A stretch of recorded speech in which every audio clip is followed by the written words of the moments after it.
Hi, everybody, machine learning entrepreneurs who are in this whole universe. Hope that it's fun. I'm a Rashman who brings follow to my own experience. And today we're communicating with you about implementation and application and different types of appliance of robust clustering algorithms. Let's talk about it. First of all, where can we apply these algorithms? To the SportTech, FinTech, MarTech, PropTech, FinTech, AdTech, EduTech, and other directions of tech industries. Actually, it is all about our life. We can even create forest tech and apply it to this direction for forestry, for example, or something like this. Okay, first of all, what's clustering? Clustering, it is a specific algorithms in machine learning. It is a task when we have x-axis and y-axis, or how to draw it for you, x-axis and y-axis. Yes, it is actually plane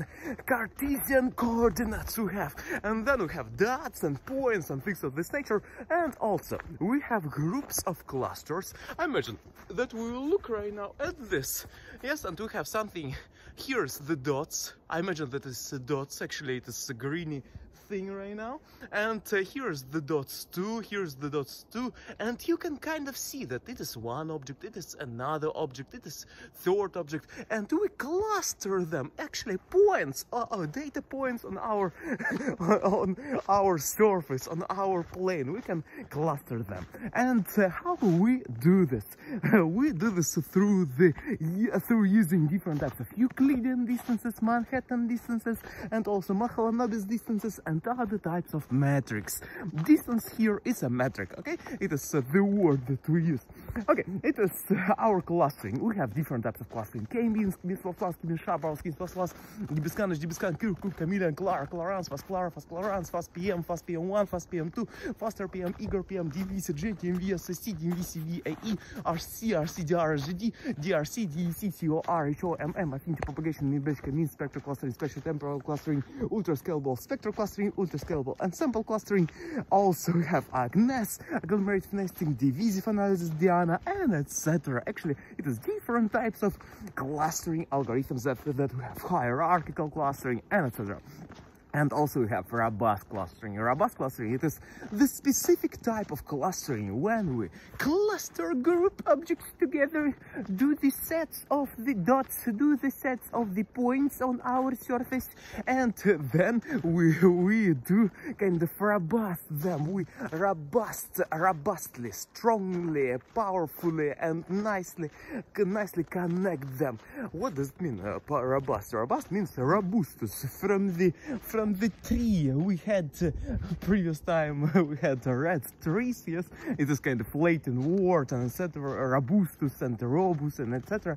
And we have the specific strong, powerful algorithms. So what does it mean? It means that they will not be kind of contaminated by the data. Yes, we have the contaminated data sets, but we will not be affected by this thing that we have inside of our data set. We'll delete it, remove it, and kind of eliminate it, and etc. Actually, I imagine right now it will be visual for you.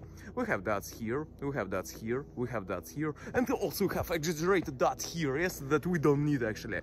It's kind of a contaminated data set. Contaminated means that we have data that is kind of out of main distribution, exaggerated, and etc.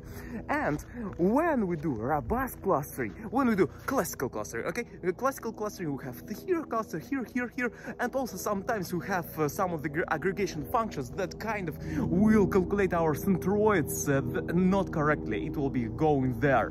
Yes, and about robust clustering. Robust clustering will make aggregation functions great again. It means that they will delete, eliminate, annihilate our outliers, and aggregation functions will be calculated nicely, precisely, accurately, and everything will be fine.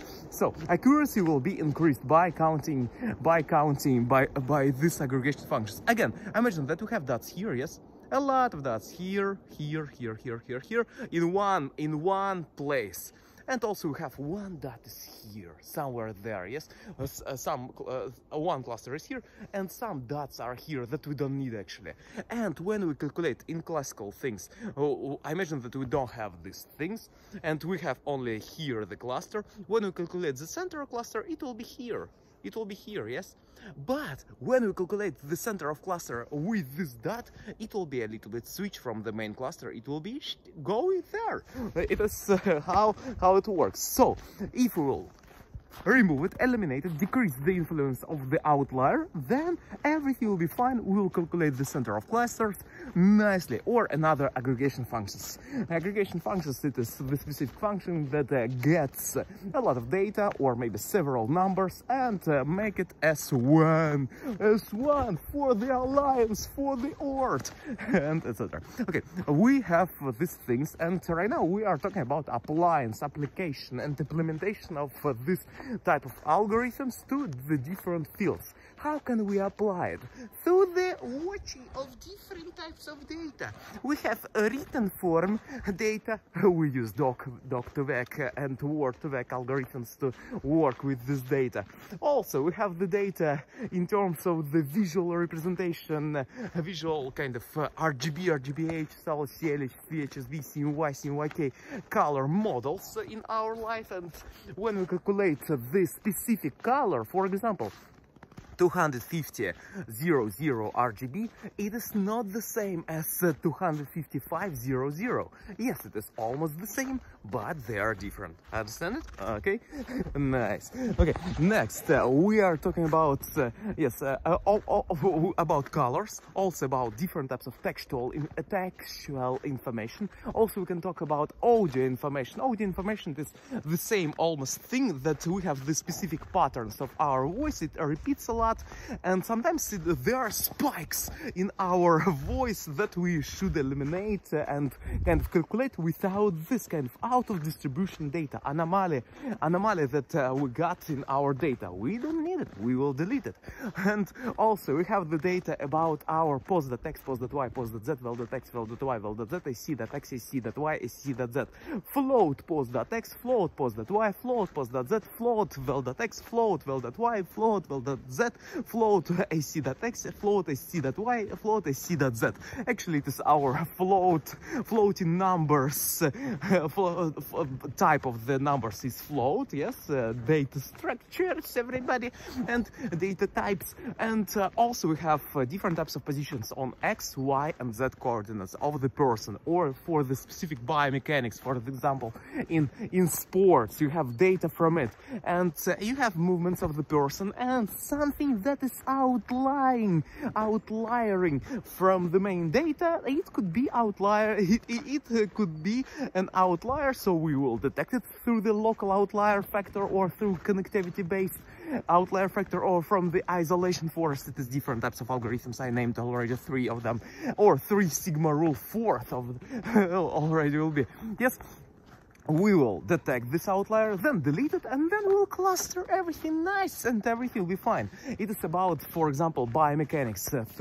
We have, for example, points for our body in SportTech, for example, for our deltoids or biceps, triceps, also for our trapezoids, trapezium, and also for rhomboids, latissimus dorsi, abdominis rectus, soleus, gastrocnemius, biceps femoris on our legs, on thighs, and etc. You can use it to find the center of your, for example, muscle or joint or tendon or a ligament that you have in your body. It is about SportTech.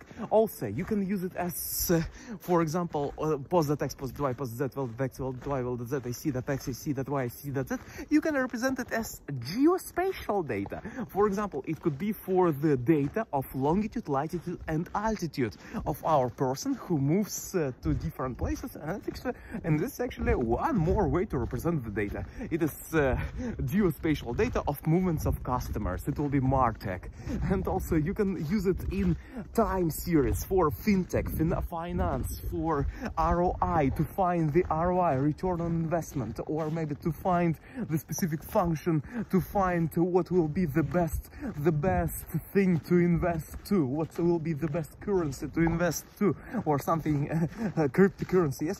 And you can invest in Bitcoin, Litecoin, Ethereum, or USDT, or something like this. You can kind of analyze time series and to do the action through this. Yes, predicting, it is not the real kind of, it will be 100%, but it increases our chances sometimes. Okay, in some directions it could predict better, in some not super nice, but actually we believe that everything will be fine.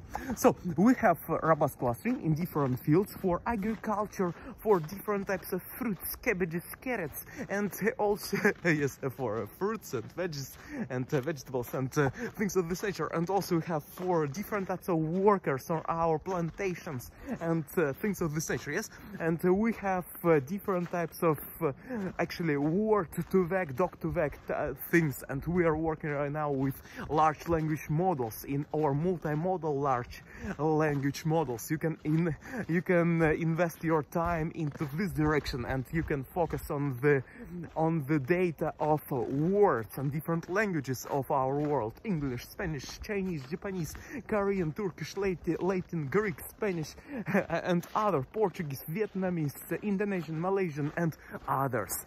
So thank you a lot for watching this video. Hope you enjoyed it. Right now you have more information about how to use robust clustering, where to use it, what are the directions of the robust clustering algorithms that we can apply them to, and leave me in the comment section below the information about what would you like to see in the next video. And see you next time. Go forward. Everything depends only on you. Do running, create, build, make, construct, develop, design, invent, originate, do the best, do sports exercises, do facial exercises, do breathing exercises, do vocal exercises. In vocal too, you can use it in opera singing or operetta singing, or in different types of pop singing or jazz singing. You can use it too. So thank you a lot for watching, and in voice acting too. So thank you a lot. Improve slowly, go forward. Everything depends only on you in your life. See ya. Bye bye. You're a nice guy, a girl. Bye.